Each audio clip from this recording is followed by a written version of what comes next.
This is Tom Asper with the Viper Report. First of all, I hope all of you had a fun and safe 4th of July. Have fond memories of watching the fireworks when I lived in Hawaii. Wasn't here on Thursday, this shot of the fireworks off Oahu, but they were spectacular.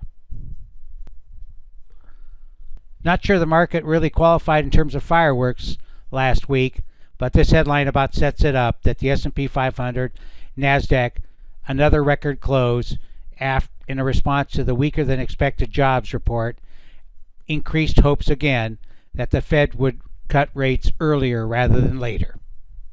Before you get too relaxed, let's look at some of the technical evidence and what it tells us about last week's action. The NYSE Composite was up 0.4% last week, really lagged the others. The SPY was up 1.41 and the rocket ship QQQ added another 3.6%. We're still trying to bounce off the rising 20-week EMA in the NYSE, but not too strong last week to make it clear that we're back to the old highs. Currently, the 20-week EMA is at 17,787, and we closed at about 18,098. Stocks only AD line was lower last week, as you can see here, still above that last low in its moving average, and a drop below that will suggest a deeper pullback over the near term. This is keeping one from adding new long positions unless the price level is very attractive. All AD line does look stronger. It continues to move higher last week, not far above that high. Key support at this line 4, it is positive. The strong close here in the SPY is very evident from the weekly chart, heading back up towards the weekly Stark band or its equivalent, which is at 564, and we closed at 554, 10 points higher. This is one of the concerning things we'll talk about today, is that the S&P 500, the weekly AD numbers were slightly negative, and it is showing a clear divergence. It peaked here, and we've moved up for another 5 or 6 weeks. It has not made a new high yet. As I pointed out in past videos, if you look at an unweighted S&P 500, you don't see this divergence, as this last push up is concentrated by a couple of the mega caps. OBV does look better. You can see the pattern of the volume here has been declining really since in May, June, and the start of July, but the OBV is making higher highs, showing that when we close up, the volume is better than when we close down. The strength still lies in the QQQ. This weekly chart shows after 2 dojis, it accelerated to the upside. The yearly R2 now is at 513. We closed at 496 and change. That's quite a strong sign here, and you can see the rising 20-week is at 451.18. The NASDAQ 100 AD line did make a new high here and has resolved its daily divergences. And of course, the unweighted is still lagging, but the weighted QQQ weighted, and the unweighted AD line are in sync. That's also the case for the relative performance. Remember, this measures the performance of the QQQ versus the SPX. It tells us where one should be positioned. The weekly chart was very strong here early in 23, as I commented in Forbes, and we had a great run to the upside. Had a little pullback here, in March, April, and May, but it's turned higher again and made a new high. So QQQ is still the clear market leader. One of the indicators I teach my students about is this sort of unique percentage. Essentially, I call it the 90%. So this measures, in this case, the percentage of stocks in the S&P that are higher on any given day. You can see that's the problem with the AD line last week, because even though it was up 0.54%, there were a slight favored decliners. 4% of the S&P 500 was actually lower. If you look below this, this is the S&P 1500. 33% of those stocks were down. And then on to the Qs here, it, of course, had a better day, 41%, but it's not the kind of strong numbers we saw, in the April, coming off the April lows into the May bottom. So, this shows some erosion. You can see lower highs here, and lower highs there. And the Qs are keeping things alive a bit, but still not as strong as one would like to see. Still no strong sell signals from the high-low analysis. You can see they peaked way back in December at the kickoff for the strong rally here, November, December, and it formed a series of lower highs. Clearly a long-term divergence. That is a problem for the intermediate term, but as I've been pointing out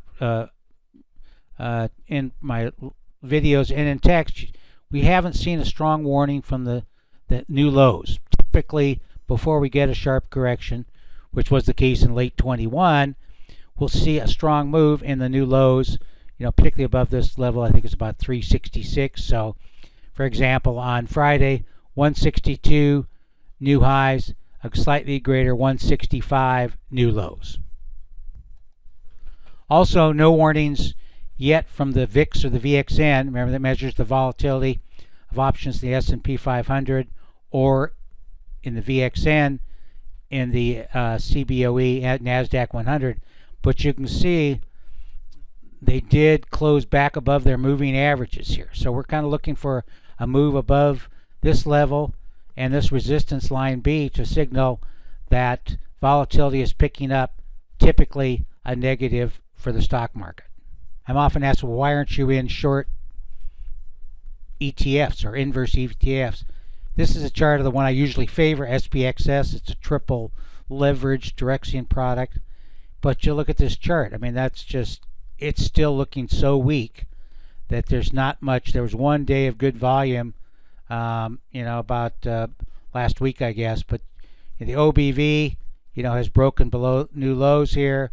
The 20-day EMA is falling really sharply and oversold certainly on a short-term basis. But, in my teachings of the 20-day EMA, the rate of decline here is such that it's too early yet to look for a bottom.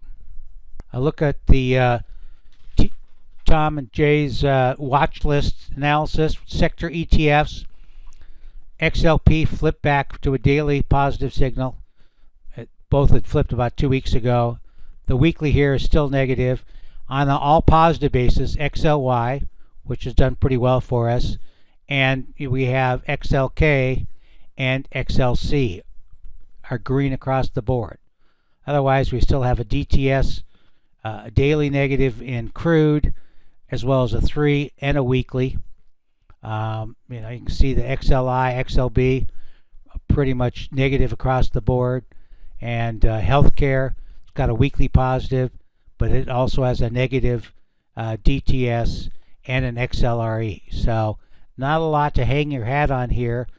We did see some improvement in the middle of the week on the banking ETFs. We'll take a look at those more closely. This is a good illustration why it's often good to wait to the end of the week. As I noted in note to clients on Wednesday, that the 3-day DTS had turned positive, which was an encouraging sign. Also positive, this is the KBE, so this is the big bank ETF. On the KRE, the regionals. But look what happened, the following 2 periods, Wednesday's close and Friday's close. So this bar hasn't ended. It'll end on Monday. Reversed big time down to the downside to close below the new quarterly pivot. You can see it's been above the quarterly pivot here, back below it. So that's quite interesting. That's if you're half full, half empty, you could make a case that, as we did see in XLY a few weeks ago, after a positive signal, we see a sharp pullback that creates a low risk buying opportunity. You can see, good support here, at the recent lows.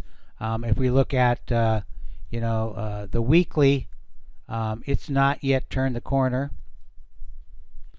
It's had a nice move up, so it's still negative here. It's really got to get above, say, 46.65 or so on a weekly close to turn positive. If we look at the daily, then if you look at the daily for the KBE, it flipped positive a week ago, June 28th, and it's still positive, though we pulled back, as I pointed, right back below the quarterly pivot here. So, the indicators here are, are mixed at best, but we're just down here to the 20-period EMA, which is at around 45.51. So, with a strong close early in the week, this chart could look bullish. So stay tuned. Rates were lower last week. You can see after a sharp rally, on Monday, Tuesday, Wednesday and Friday, all on the downside, back below the support. So heading down to line C. The daily MACDs are still positive, but not suggesting an important bottom. So, that suggests that we could test this support around 4.180%. There are going to be plenty of challenges for the market next week. Consumer credit on Monday, not a big deal. Wholesale inventories on Wednesday. Fed Chairman Powell testifies in front of the House. That could be rocky. And then, of course, we get the big CPI number on Thursday.